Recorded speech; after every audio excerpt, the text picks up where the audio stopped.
आज का हमारा टॉपिक है फ्रेस्नेल बाइप्रिज्म। आज हम इसका एक्सपेरिमेंट देखेंगे कि फ्रेस्नेल ने बाइप्रिज्म की सहायता से कैसे फ्रिंजेस को प्राप्त किया। हम जानते हैं कि यंग्स ने डबल स्लिट का प्रयोग करके फ्रिंज पैटर्न प्राप्त किए थे, परंतु फ्रेस्नेल ने एक प्रकाश स्रोत के द्वारा ही पैटर्न प्राप्त किया। देखते हैं, व्यतिकरण के लिए दो कला संबद्ध प्रकाश स्रोत की आवश्यकता होती है, परंतु एक वर्णीय प्रकाश के एकमात्र स्रोत द्वारा भी व्यतिकरण प्राप्त किया जा सकता है। फ्रेस्नेल ने प्रकाश स्रोत के दो प्रतिबिंब प्राप्त कर उनकी सहायता से व्यतिकरण फ्रिंज प्राप्त की। ठीक है, इसका एक्सपेरिमेंट देखते हैं। इसमें क्या होता है, इसका नाम ही जैसे फ्रेस्नेल बाइप्रिज्म, बाई का मतलब दो, प्रिज्म का प्रिज्म। इसमें देखिए दो प्रिज्म एक साथ जोड़ देते हैं। इसमें इसका जो एंगल होता है वो होता है 1/2 डिग्री। इसका जो एंगल होता है वो होता है 179 डिग्री। इसका भी होता है 1/2 डिग्री। ठीक है, तो इसमें हम क्या करते हैं, इसमें हम पर्दा लगाते हैं जिसमें हमको पैटर्न प्राप्त करना है, फ्रिंजेस प्राप्त करनी है।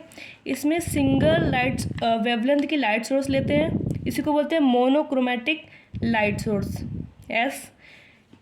हम जानते हैं कि जब प्रिज्म में कोई प्रकाश पड़ता है तो ये आगे ऐसे बेंड हो जाता है। यहाँ से यदि कोई व्यक्ति खड़ा देखेगा तो उसको ऐसा फील होगा कि ये प्रकाश स्रोत इधर से आ रहा है, बट एक्चुअल में क्या होता है, वो प्रकाश स्रोत इधर से आ रहा होता है।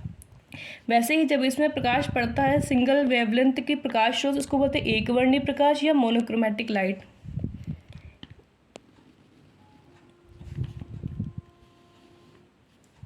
ये प्रकाश स्रोत यहाँ से जाने पर ऐसे बेंड हो जाता है।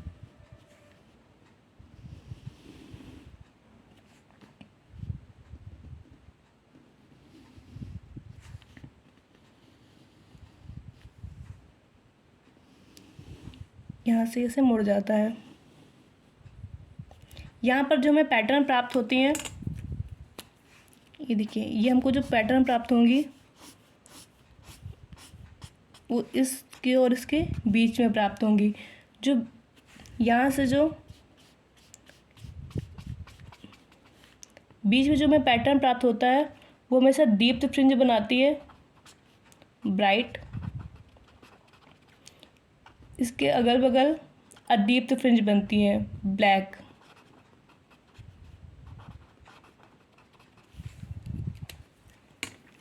अभी ध्यान दीजिए, यहाँ से जब इसको हम पीछे लेते हैं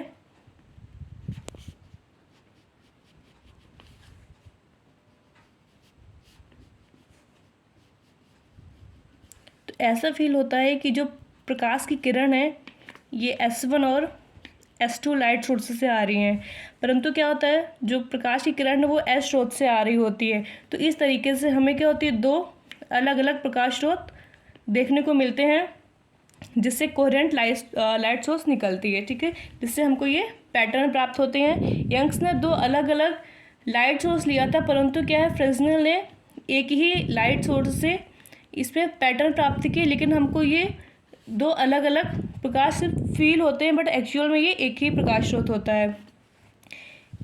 ये जो इनके बीच की दूरी है, दो प्रकाश स्रोत, इसको बोलते, इसकी जो बीच की दूरी होती है वो होती है स्मॉल डी। प्रकाश स्रोत से जो पर्दे के बीच की दूरी होती है उसको बोलते हैं कैपिटल डी। जब हम फ्रिंज की चौड़ाई निकालते हैं उसको बोलते हैं बीटा इज इक्वल टू, उसका फॉर्मूला होता है D lambda upon small D. इसमें डी होती है